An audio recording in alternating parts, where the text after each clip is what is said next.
Well, folks, welcome to one more edition of Politics. I'm Ron McBerto Will is your host. Thank you so kindly for being a part of the show. We are going to have a great show, and we have a pretty cool show today. So hang tight. Before we even get started, you know what? I'm going to ask my peeps. My peeps, please go ahead and share this on your wall. Share this on your Twitter. Share this on your Tumblr. Share this on everything that you can, because this is how we are going to get the message out. For those of you who are my regular listeners, I know you're tired of hearing me say this, but I need you to please share. That is how we are going to do it, baby. That is how we're going to do it. Anyhow, we have a great show set up for you today. I am in the process of doing my last, I asked you guys to share, right? I'm in the process of doing my last share, I think, here. And those of you who are listening to us on podcasts, please do remember, those of you that listen to the podcast after the show, please, por favor, te lo suplico, remember to share, because that is how we are going to make a difference, my brothers and my sisters. That is how we're going to make a difference. Anyhow, we got a great show for you today. So what is the show about today? What is the show about today? I don't know. What's the show about today? Okay, here we go. Let me put it up on the screen. All right. A Biden win in Texas. What you think? Well, you know what? Katy Tur nails the economic system. And then I put a few other things on it. Thank you for sharing, Brige. And then Girarharadas. His name is Anand Girarharadas. Messages to Dems. He has a great message for Dems. I hope they listen. I hope you're listening, Democrats. And then, of course, there's Chuck Todd. And all I can say about Chuck Todd and this stuff that I'm going to show you is like this. How do you do? Sigh. That's all I'm going to say. I'm going to sigh. Because, my God, what's wrong, Chuck Todd? These little things may not seem like a lot to people immediately, pero mira, mujer, mira, hermanos, it's crazy what you're doing. Two Houston activists explain how we win Texas. Katy Tur once again reveals an inconvenient truth as Girarharadas gives the Dems message. So here are the it's really five topics. A real five topics. Thank you very much. Thank you very much for that, Brige. Trump attacks veterans even while disputing the story that he thinks they are losers and suckers. Katy Tur nails it twice. America designed on millions of people suffering and inequality. And I'm going to have a tail end to her story that is going to be quite interesting. It's quite interesting. Yeah, Trump is only up by 2 in Texas, and actually Biden was up, so it's fluctuating. All of this is in the margin of error. But remember, likely voter polls and all this stuff don't count the little thing that our non-voting state. We don't know what happens when our non-voting state becomes a voting state. And based on what you're going to hear from the local activists that I am playing at the end of the show, you're going to see that they're busting their butts to change that. So if the polls is Trump by 2, I say that means Trump minus 4. Anyhow, Katy Tur twice nails it. Did Chuck Todd ever ask this question about Hillary Clinton pile on? This is shameful what I'm going to show you. Road Women Board member Carli Mosier and Humble Area Democrats President John Cotter discuss what they are doing for a Texas sweep in 2000.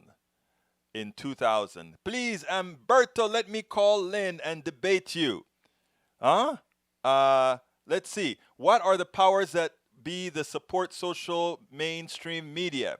Please, Umberto, let me call Lynn and debate you. Dimitri OG, you can call in anytime you want, brother.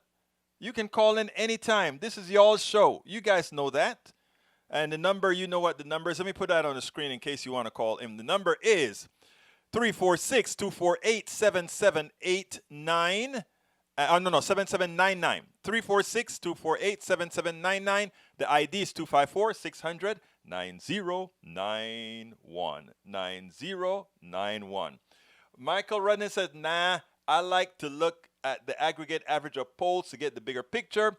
Never assume any individual poll is accurate, but looking at all of them, you can be assured right now Biden is up 7% by 7 points nationwide. You're absolutely sure about that?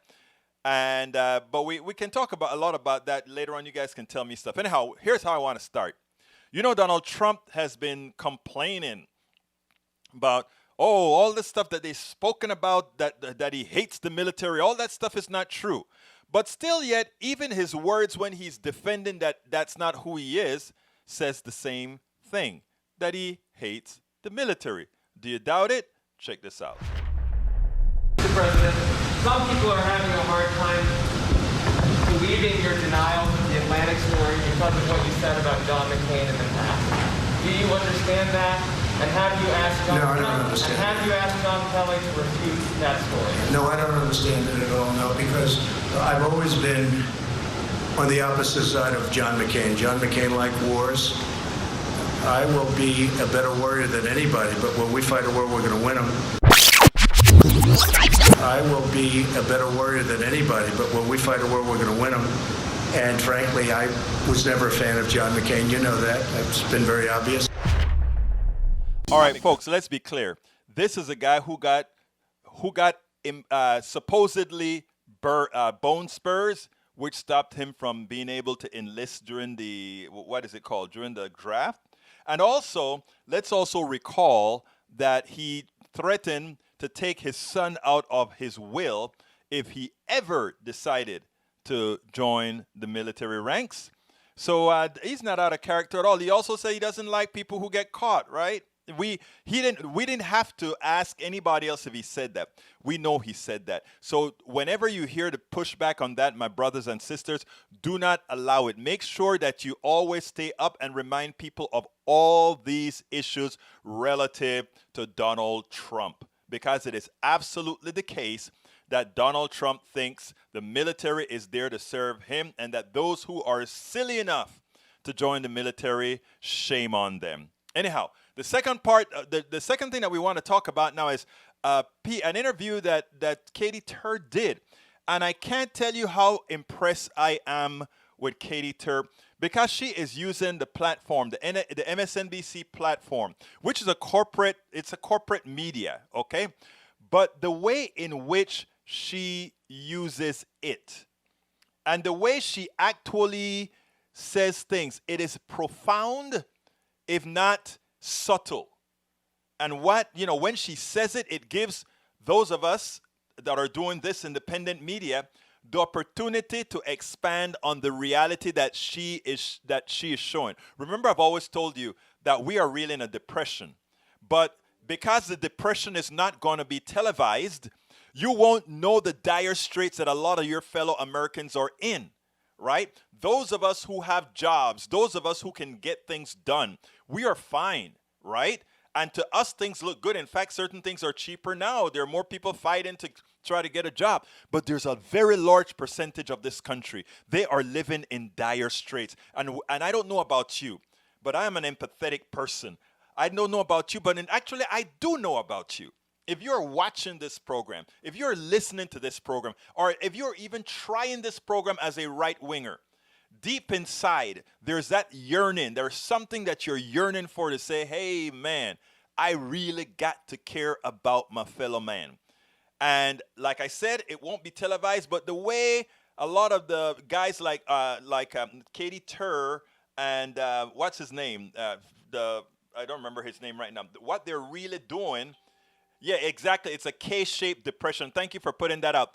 I'll explain that K-shaped stuff a little later, because that K-shape is a very dangerous thing, because the people who are in front of the media are on the top leg of the K.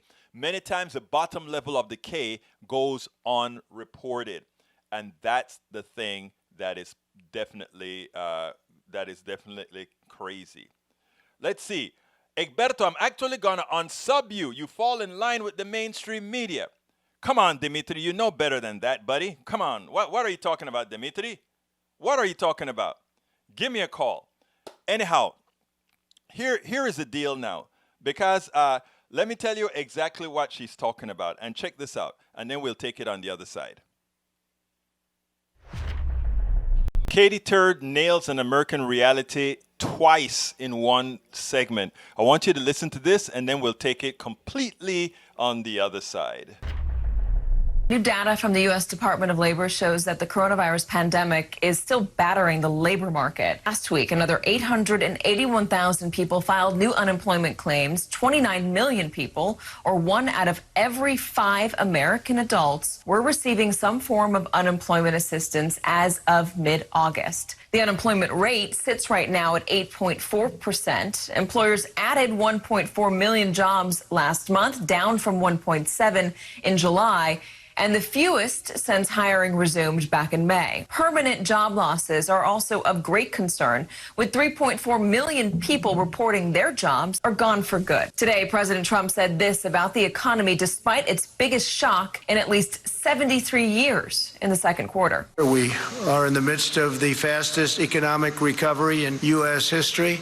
As the coronavirus pandemic continues, many out-of-work Americans are grappling with hunger. The New York Times Magazine reports, quote, in the pandemic economy, nearly 1 in 8 households does not have enough to eat. Food banks around the country are struggling to keep up with the demand. On Thursday in Los Angeles, 1,800 people turned to a food bank in Athens Park. There's a certain percentage of the population that thinks, hey, yeah, the economy is getting back. I have gotten my job back. Things are starting to pick up. But there are still millions of Americans that have nowhere to go, and their lifelines have just run out between the unemployment benefits that were cut off, the lack of another bill from Congress to supplement income for those who have lost their jobs.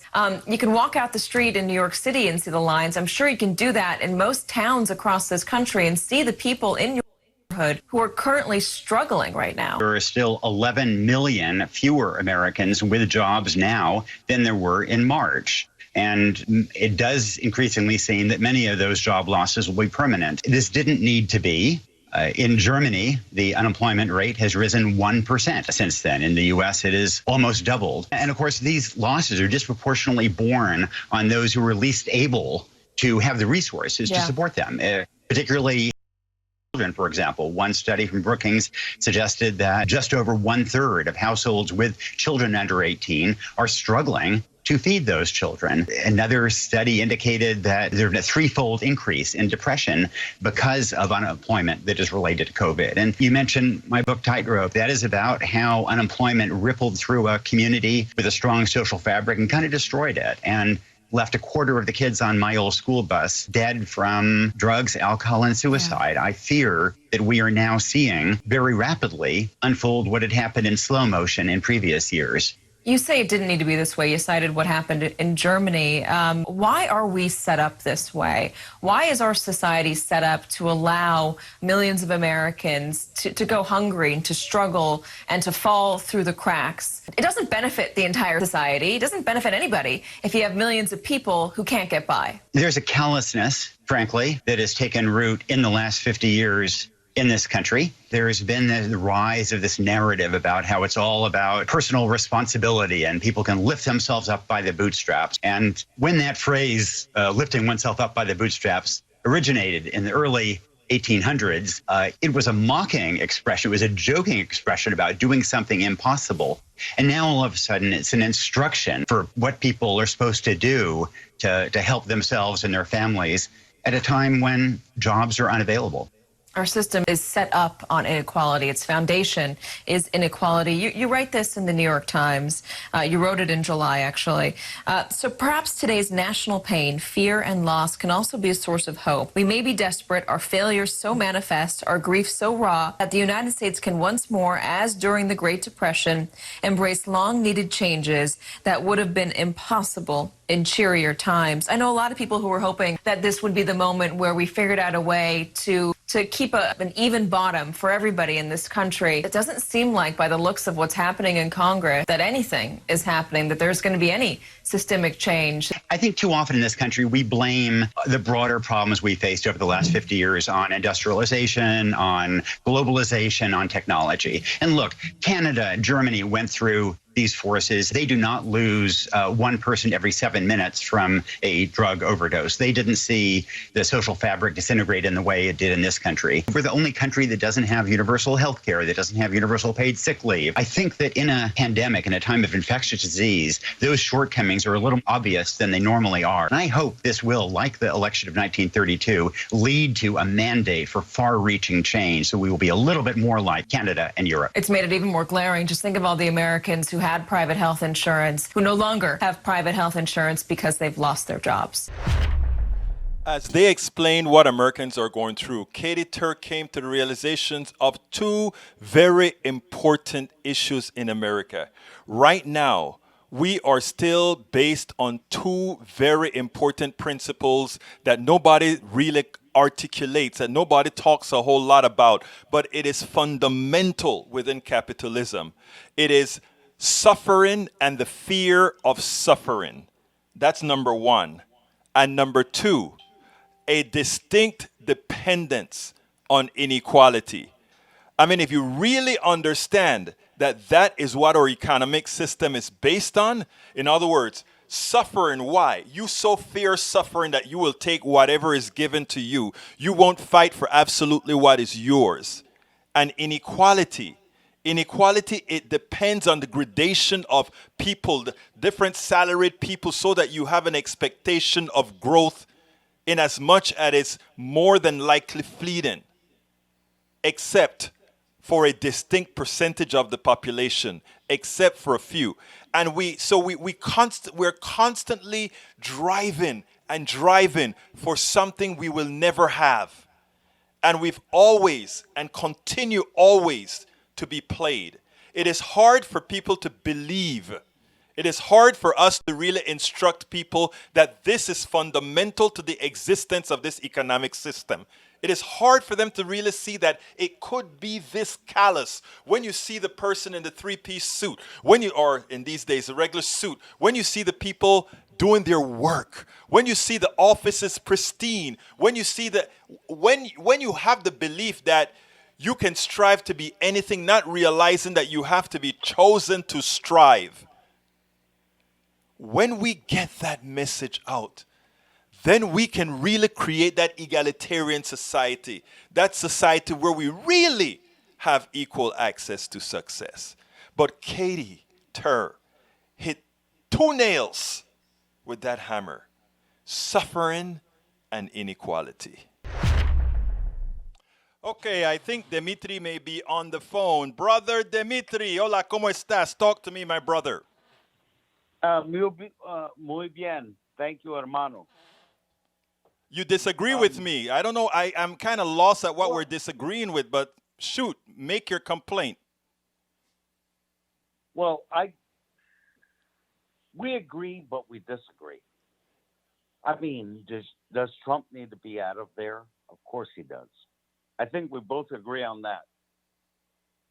Yes. I do not think that Biden is a man for the job, though. Okay, let me. Here's where I need you to be with me, Dimitri. Okay, you and I already agree on half. I'm listen to me. Oh, go ahead. I'm sorry. Go ahead. No, I'm really struggling because I know. A lot of us are struggling, Dimitri. A lot of us are. A lot of us progressives understand what neoliberalism is all about. We do.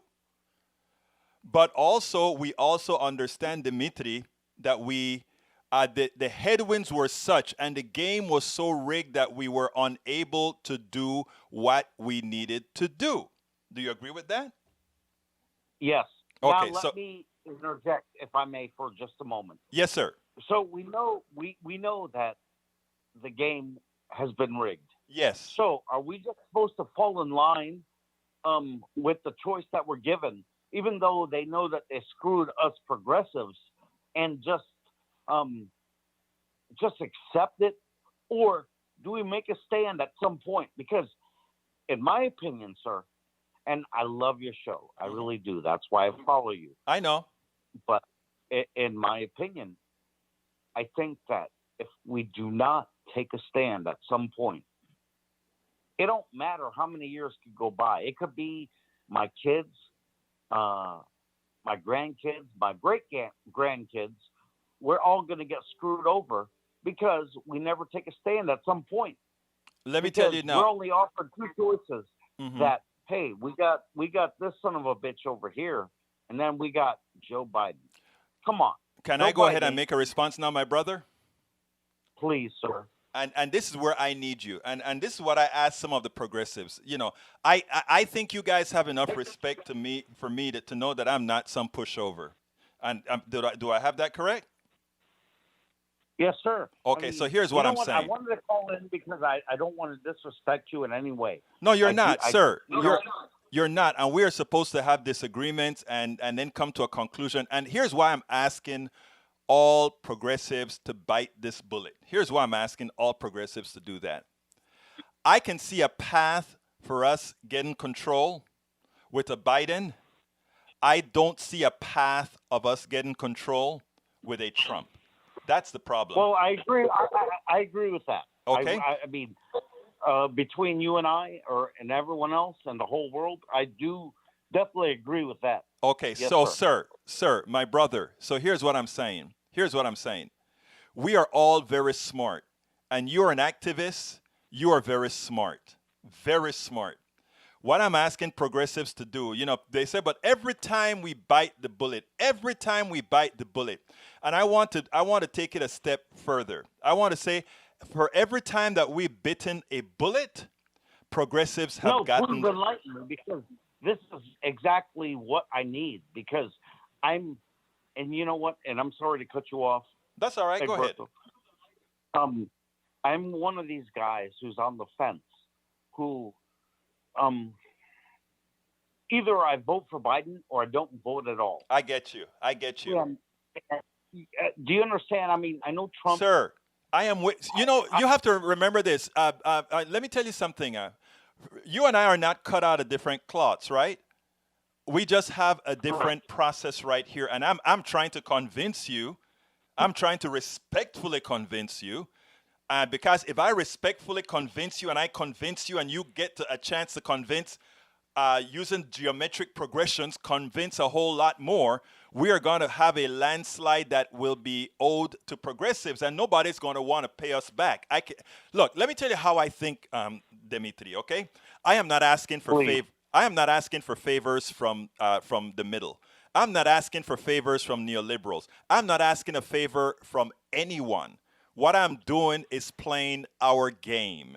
And what I'm asking progressives to do, AVQ, Michael Rudden, and everybody else that's listening, and all those that also have a platform, say, let's get rid of Trump. And if you listen to what I said, Well, no, I agree with you. I know. But hear me out, brother. Hear me out, because this is important, and I really want all our audience to hear this part. Because in another video that I did, okay, I have at the end. Remember, right now, think about this. We have the people who created the platform to create a Trump helping Biden win. That should tell you something. Biden is their placeholder. Because 4 years from now, the attack on these same people that are supporting Biden is going to be the ones attacking Biden. I understand all of this. Yeah. I understand all of this. And I guess my experience comes into play, and that's where I'm at. It's because I've been here since 1979. Me too. Hey, that's the year I came to the United States, brother. And I was, like you and I, we're the same shade. Right. And I was the one who was abused and beaten up and molested by the police. Yes. And because of Biden's the bill, I understand. Yes. And that's the thing that still sticks with me, because I have a 25 and 20-year-old children, and my concern is that, you know what, I'm just sick and tired of, they're both the same. Can I say something now? In my opinion. Let me ask you to break in there. I want to tell you something, because this is how I get around the way that I'm voting, the way that I do things. I stopped thinking about voting for the person. I'm voting for the cause.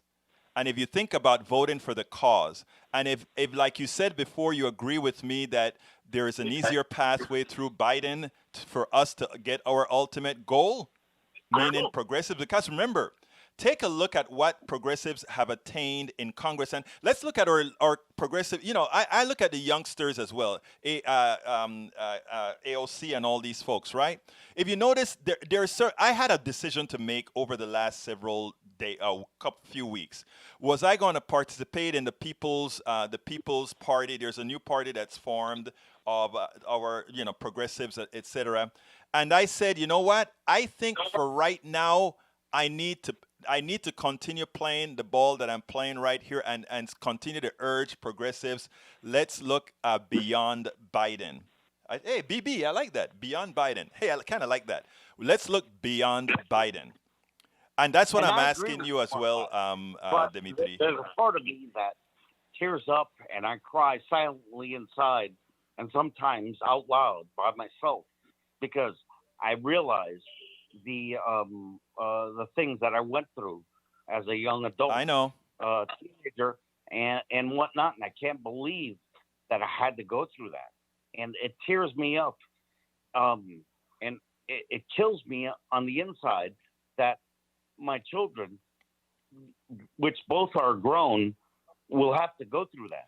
Me and my daughter have the same talk. It is a conflict. Dimitri, I need to go and play some other videos, but I want to ask you a favor, please, to think through what we're talking about. I need to ask you a favor. Think from the point of view, not of the person, but of the cause. And we have a cause. We have a progressive cause. So I'm asking you respectfully to please think of it from the progressive cause. And it's not, and say, I am doing this because what we have to do as progressives is keep moving forward. We made a strategic mistake in 20. Actually, I don't have the time to talk about it right now, but we made a strategic mistake in 2020, and I'll talk about that on another show. Put your email, please, in the link, and I want to send you some info. Okay. Please. Absolutely, sir. Thank you, sir. Actually, you know what? info@politicsdoneright.com and just tag "We Spoke" on it so that I know to pick that one up right away. Okay? Thank you so much. Thank you, brother. And you listen again. The cause, brother. The cause. Well, I don't think we're too far apart. I just think that we just need a little bit more in favor for us. And I got you. I can't even get before the election. Then I'm on the fence, to be completely honest. And I'm going to try to push you on. I'm going to try to push you with me, brother, and I'm going to try hard as hell. Okay? Yes, sir. Respectfully, gracias, hermanos. Tenga buen día. Chao. Muchas gracias. Okay, hermano. All right, guys. I want to go ahead and play another one. This one is going to be from Anand Girarharadas, and the reason I want to play this one, I'm going to miss a couple, but I need to do this one because I want to show you about messaging. Check this out.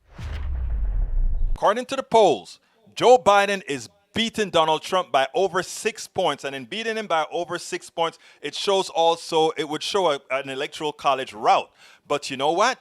Those same people believe by 3% margin that Donald Trump is going to remain the president. In other words, they're so scared they believe he can't win. Look, here's the deal.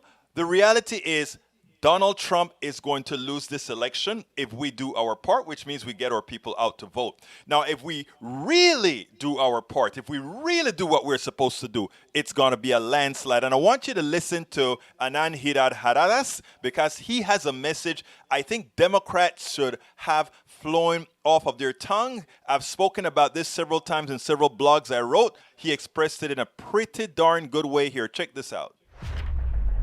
Anand, I think there's always this sort of temptation with Trump that because he's so anomalous and so odious in so many ways, because he does and says things that are genuinely outrageous, to sort of be lured into running against him on that. As much as there are these revelations every few hours for the last few years, I think it's important to remember that his resilience to them is not a property of him so much as a property of where our country is right now. I think we are in a cold civil war, as I've described it, where we have these two mutually impermeable societies that have their own temples of reality, their own tribal rituals, their own languages, their own media, their own sense of what is true and false. And very few things cross the line. And so I think a revelation on its own, an Atlantic story on its own, which exists completely within one of those tribal worlds and not within the other, those things on their own do very little. But I think there is a temptation to fatalism about that is also wrong. It is not the case that nothing crosses over from one kingdom to the other. If that were the case, Trump's approval rating and electoral odds would have been the same every day for the last few years, and we all know that's not true. They go up and down. So things get through, but it's important to understand what gets through. And I think often Democrats continue to speak in a tribal language that doesn't quite get true, or have too much faith in these scandals doing the work on their own. And I think what's important now in these last 50 whatever days is to really find deep, guttural, values-based language that speak to 99% of Americans, that tell a story about this corruption that has gone on for years, tell a story about this heartlessness, about this cruelty, that ties it to kitchen table issues, that explains that the reason you don't have health care is because of men like this, but doesn't simply rest on the laurels of this being a bad dude. It's not just a bad dude, and that is where we have to come from. It's not just a bad dude. And we have to have respect for the other side, the people on the other side who bought the Kool-Aid from the other side. It is impending, and we have to do what's right. It is we who are asking these people to come over and do what's right, because they've been fooled into believing that things are okay for them and that we are the problem. We explain to them, like Anand just said, why guys like this have you in the condition that you're in right this minute. Okay, I'm going to have to skip the Chuck Todd video, but in the meantime, I want to remind you folks, please go ahead. Notice I talk about we have to talk to the other side. And not only the other side, as you can see, I have to talk to my brothers and sisters on the left as well, because a lot of people are at an impasse. A lot of people are still feeling like they just don't have what they need. So we have to think cause. And by the way, how do you talk to people? I wrote a book that I think can be a lot helpful. It's called It's Worth It. It's on the screen. It's Worth It, How to Talk to Your Right-Wing Relatives, Friends, and Neighbors, Brothers and Sisters. I think that book has a whole lot of stuff in there as well that one can use. But anyhow, I need to play an important interview that we did with Carli, Mosier, and our brother John Cotter. And by the way, John Cotter is in the house, and John Cotter has some important information he just stated there. We have a ton of down ballot progressives. Don't forget that. And still, if you're going to go and vote for the down ballot progressives, go ahead and hit the top of the ticket as well, folks. But he's absolutely right about having down ballot progressives, and we need to get those progressives in, because that is a part of the cause I was talking to Brother Dimitri about. It's about the cause. The more progressives we get underneath it, the creme de la creme goes up. While we don't have a meritocracy in America, we'll have a meritocracy via the vote. But anyhow, let's listen to Carli, Mosier, and John Cotter. Great activists that if every county does this, man, we're okay. Check this out, guys. Welcome to one more edition of Politics and Running Better Willis, your host. I'm here with the one and only Carli Mosier, with a board member of Road Women, and of course, another guest that's always here with us, John Cotter. John, how you doing? Hey, folks, let me tell you something. This guy is great. He flies those big things that fly all through the world, but he's also the president of Humble Area Democrats. Anybody that can fly those big birds and come down here and be president of Humble Area Democrats, knowing how we have to put all these cats together, that's the real thing. Guys, welcome aboard. How you guys doing today? Doing good. How are you? Hey, we're fighting, Carli. But you know what's most important, Carli? You are fighting, and you are going to make a difference with what's going on. And if the rest of the country follows your lead, think about what we are going to do for 2020. So, Carli, tell us a little bit about Road Women, first of all, and tell us a little bit about what it is that you guys are doing to make a difference in this election. Absolutely. Road Women is the oldest women-targeted Democratic club in the entire area of Harris County, and we are dedicated to helping Democrats up and down the ballot, specifically Democrats that are committed to pro-choice legislation. We are also this year targeting women with Harris County Democratic Party. We are targeting first-time newly registered voters and first-time women voters. And we are really just committed to the cause and making sure that women are heard up and down the ballot, but also all throughout our community, whether you live in the city or the suburbs. Now, I think you also mentioned to me that there's sort of a duality with something that you're working with. I think, you're working something with a artist or something like that. Yes, absolutely. We are actually doing this fantastic fundraiser. It's different than anything that we've ever done, than most clubs have ever done, actually. And we are doing a film premiere from a film called Queen of Cups by Sharon Ferranti, who was actually a former teacher of mine at the High School for the Performing and Visual Arts here in Houston.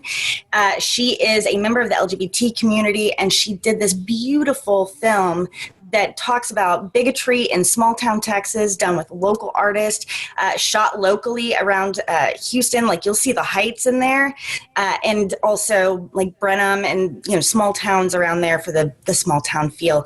So we're going to do that on September 13th, September 25th. We have tickets for $20.20. You will not be able to see this movie anywhere else, and we are super, super excited that Sharon has committed to allowing us to have this premiere before it goes to distribution nationwide. So it's nationwide. Well, we're going to have to come back to that, Carli. But John, I sit down here behind this camera and this stuff or blogging and all of that, and I'm always looking for material, and I'm looking at what you guys have accomplished here in Humble under your leadership and the leadership of a lot of other hard workers around here. Tell me what you guys been doing in Humble, Texas, because I think we need to, and tell it to me not only in a local form, John. Tell me about it, because if you guys are the template for what a lot of other counties need to be, areas and counties need to be doing. Yeah, well, I can't take credit. We've got a great team at Humble Area Democrats, and they're out there just hitting the pavement, being safe in this COVID environment.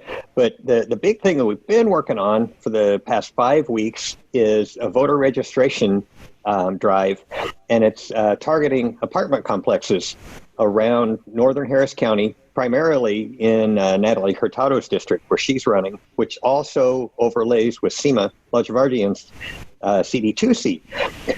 Most of these apartment complexes lean Democratic, and we targeted 80 different complexes.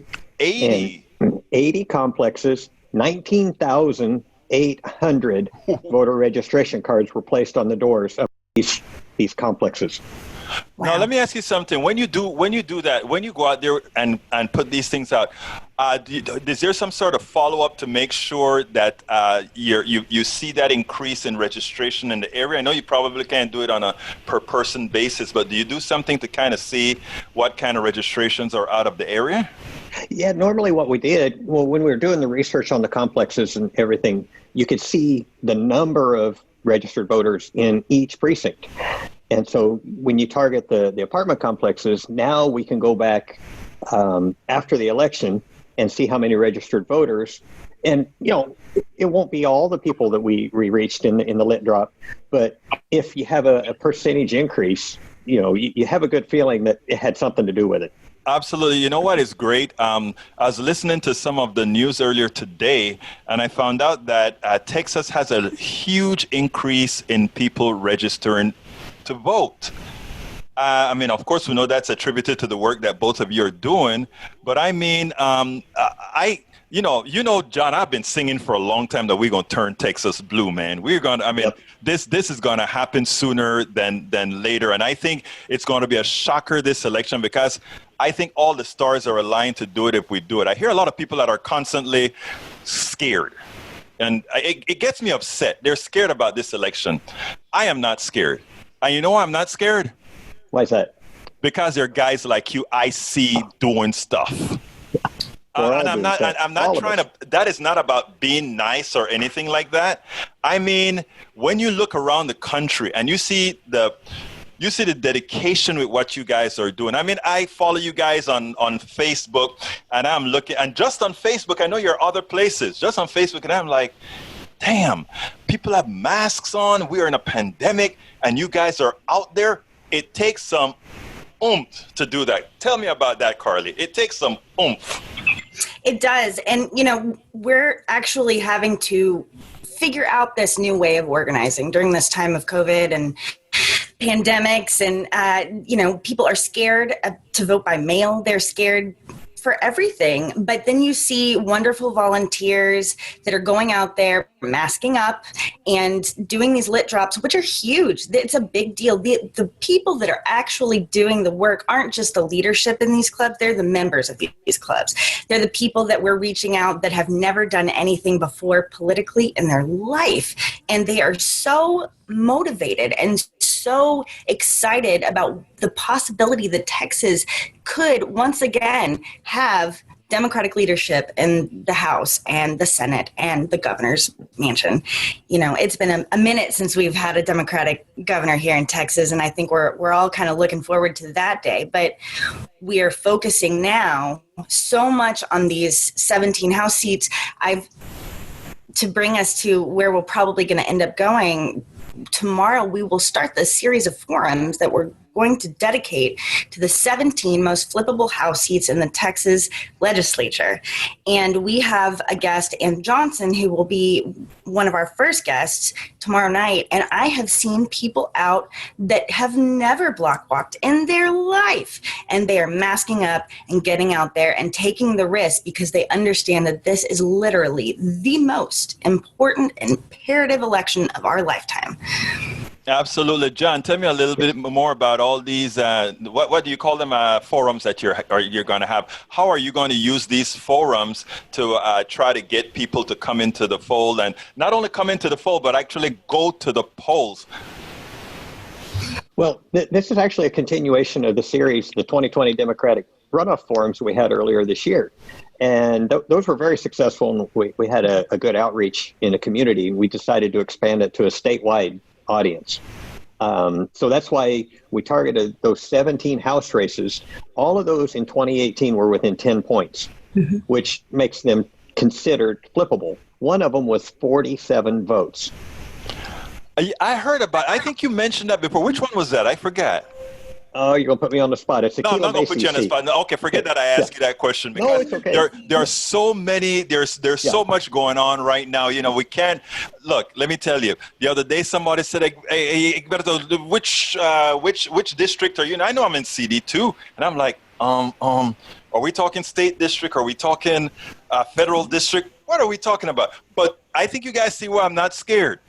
First of all, what Carli just said, Carli said, you know, people that have never blocked walk with me before, people have never done this before, they're out there. Yeah. Let me tell you something. I tell the people on the show, right? I say, look, I don't care what you guys are saying now. We're going to have a landslide. So I have my right wing brothers and sisters on the show, right? They're like, I'm going to remember to tell you that, Egberto. I'm like, yes, please do, because you know what? We are having, I'm speaking on it. You know what I mean? We are having a landslide because there are guys like you out there. So we are having a landslide, and we need to start speaking it and remembering to tell the people that, hey, look, you know why we're going to have a landslide? Because you're going to go out there and vote. You're going to go out there and vote. You're going to go out there and vote, and you're going to go out there and vote. Anyhow, tell me a little bit more about what you have planned for the future, the forums, and all that kind of stuff. Carli. Well, we are, as we said, dedicated to the 17 most flippable House seats. We're going to do 2 or 3 guests each night through October 15th. We will do them every Tuesday, Thursday, and Sunday at 7 p.m.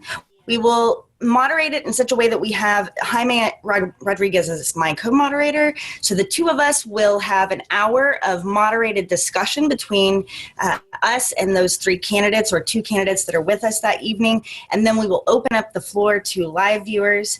And the point is to make sure that each night we have several districts covered and not just all in one area, because we want to make sure that, as we were discussing earlier, that this is a nationwide message that we're getting across, that people see nationally, statewide, that we are committed to having real substantive discussions about the issues that are facing all of us today. And to have everybody from one area would be a disservice to the state as a whole when we're trying to make a real committed, concerted effort to bring all Texans together, particularly Democrats, to get just motivated and have this positive energy to go out and vote for these wonderful candidates because they know them now. They don't just see a name and a Democrat label. They know them. And that's really what we want to bring to our viewers. And hopefully we will have people that are more red, conservative leaning, that will be impressed and vote for these candidates on election day or on early voting day, which begins October 13th. I am pretty sure we'll have a lot. And since you brought that up, this is also going to be played on KPFT. So I need to say that, of course, Republicans, there's an open door policy. Absolutely. The airwaves belong to everybody, but you have to ask. Anyway, John, tell me, how can people start putting on their schedule? Carli gave us that it's 7 o'clock, 3 days a week. Now, how can they find you? How can they make sure that they're there? And then how can they find the rebroadcast or the podcast or all that sort of stuff?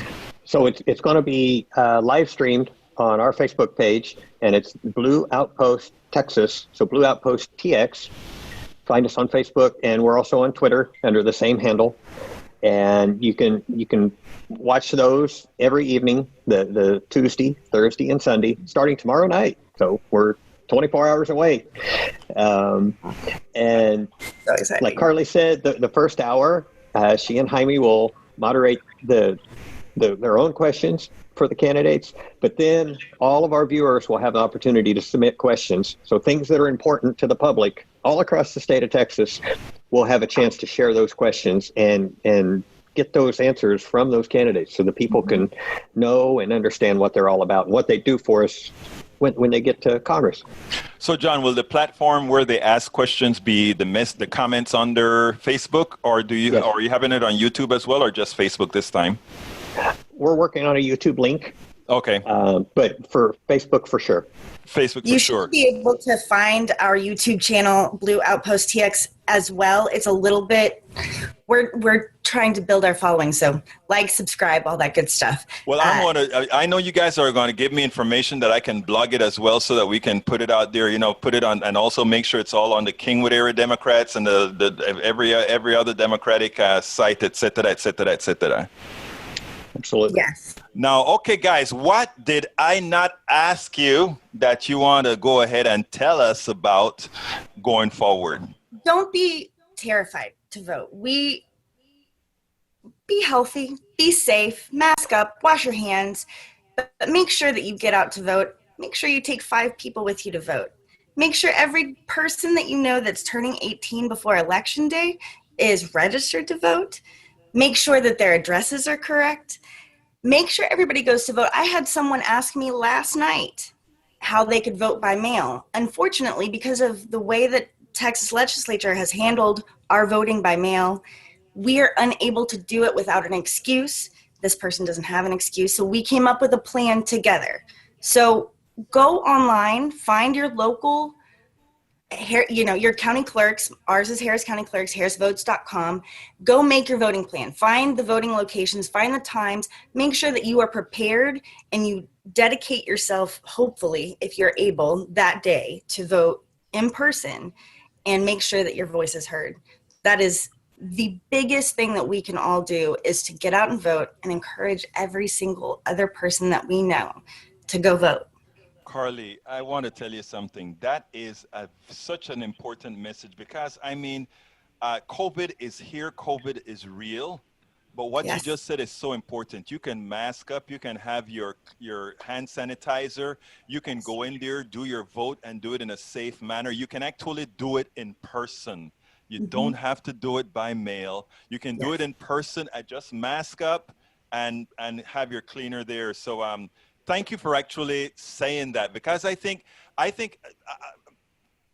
may be wrong here, John. I don't know. Y'all tell me. But I think a lot of the what's going on right now is that people want to make this mail-in vote versus make it sort of more complex than it is. When you're going to go for 30 minutes max to go vote and leave where you're not going to be in anywhere place if you're masked up correctly to get infected. So either way should work. Am I right, John? Either way should work. I mean, if somebody wants to vote by mail, I mean, I wish Texas was easier so everybody could, if that was the choice they wanted. But I'm speaking from Harris County. Our county clerk has done a fantastic job, him and his team, preparing the sites and finding the sites. One of the big things, they were finding locations with more square footage so they could spread the machines further apart so people could be comfortable maintaining their distance from the other voters. And they've increased the hours at the voting locations, and they're even going to have one that's 24 hours. They're going to do that. So they're doing things to make it easier to vote for everybody. So hopefully we won't have those long lines and everybody be packed in at the same place. I think that's a good And of chance. course, all of this ties back into vote for these Texas House seats so that we can get Democrats in that can change the law, that can make it easier for all of us to vote by mail. We want a state legislature that represents every Texan so that we can all vote by mail safely and effectively and be counted and heard. And yes, our county clerk is doing great. And I would be remiss if I didn't say that Tanisha Hudspeth is running for the Harris County Clerk's office and is fantastic, is working on this crew with Chris Hollins right now. I would plead, just vote for every Democrat, but Tanisha's fantastic, and she will carry on the good work that the county clerk's doing. Carli Mosier, Road Women, board member of Road Women, and John Cotter, the president of Humble Area Democrats. Look, you guys are great. Thank you so kindly for having been on Politics Done Right, and keep up great work. Because you guys make us know that we are going to do the right thing. And Egberto, thank you so much for all that you do, because clearly in a time of COVID, when we're sitting and having to watch things at home and not be out in public and not organizing, your program is really bringing information to people that is imperative, and it's brought to people in a way that's different and a greater conversation starter. So thank you so much for all you do. Thank you very much. And again, this has been Politics Done Right. Thank you, guys.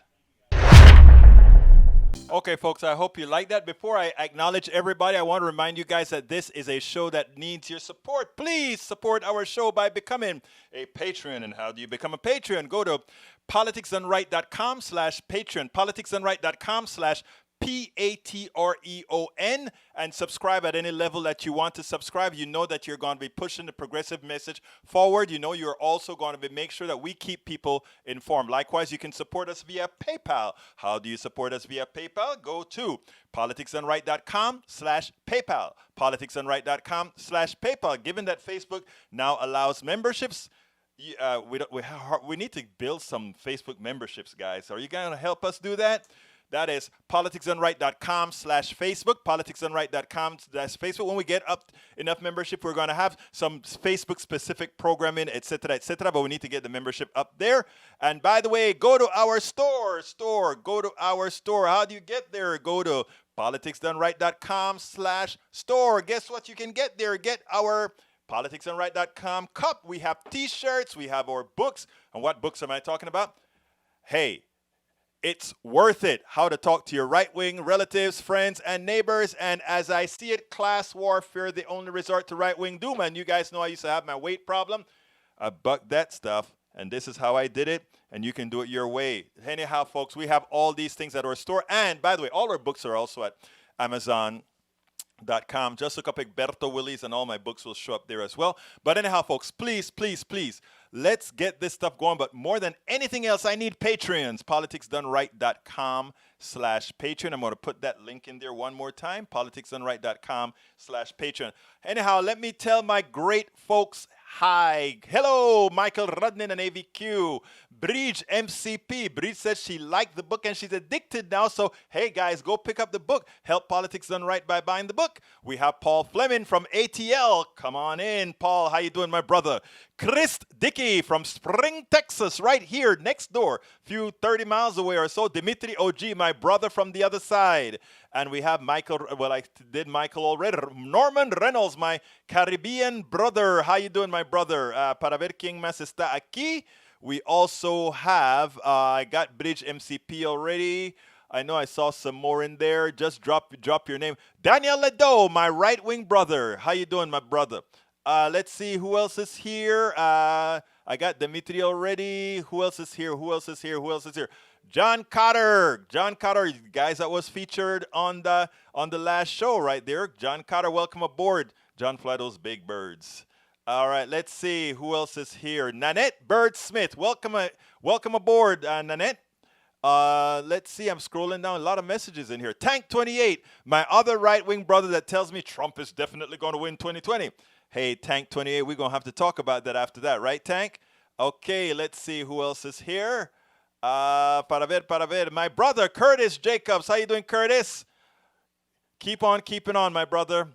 And that is the end. Anyhow, we are at the end of the show. I want to thank you guys for being here. Look, I understand you can be anywhere. The fact that you're listening to Politics Done Right, all I can say is thank you. And again, what would I say? Thank you. The fact that you are here. Tori Mercer. Say, Tori, you got your name in time, Tori. Hey, Tori, I had two things going at the same time, brother. Two things. Okay, let's see. Bridge MCP says, so great to see all these organizations doing so much. And that is the reason why I am so convinced that if we keep the pressure on, if we keep doing what we're doing, we will get those progressives beneath the ticket. Like John Cotter, what John Cotter said is important, right? We can't just look at the top of the ticket and say, oh, terrible things. There's a whole lot of good folk running underneath that are progressives. And you know what? If they are Democratic progressives, their leader is going to be Joe Biden, and that's a leader they can push. That's a leader when he wants something. Yeah, the next thing that he's going to be doing is maybe trying to make a deal with some of the other folks that got him there. Hey, that's a part of politics. But progressives, brothers and sisters, hang with me. We are going to win this thing, and we're not going to get it all at once. We won't get all what we want all at once. That's not how politics work. And we are at a disadvantage. Our advantage is togetherness. Our advantage is shared purpose.